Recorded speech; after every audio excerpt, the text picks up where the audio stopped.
it's happened. The Alabama Supreme Court officially ruled that frozen embryos are children. Before you get upset about this, just think for a moment, because you know what that means, don't ya?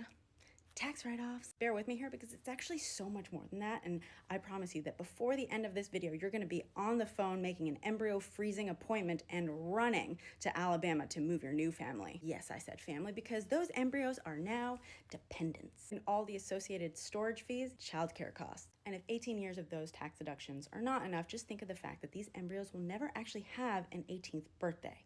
So they'll be your dependents forever. Okay, so what if they change the law? That's no big deal because once they turn 18, they can vote. They might just need a little bit of help filling in that mail-in ballot. Just because you can't claim them as a minor dependent anymore doesn't mean that the fun ends there, because now they qualify for disability checks, as well as Medicaid, which now means that all those storage costs are fully covered as healthcare. Running late to lunch on the highway, no worries, just make sure your embryos are in a cooler and you stick that in the passenger seat.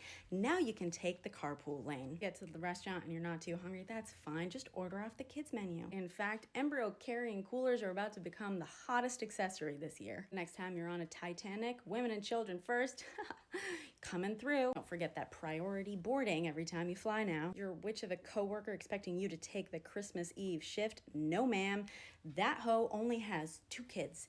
You got 20. No child left hungry. Some families are about to be entitled to a lot more free meals. Honestly, there's so many more that I've now forgotten, but last but not least, you know how your embryos can now vote once they hit 18? Don't forget that now they also count towards the census. That's right, ladies, this isn't bad news. In fact, life is about to get a lot more interesting.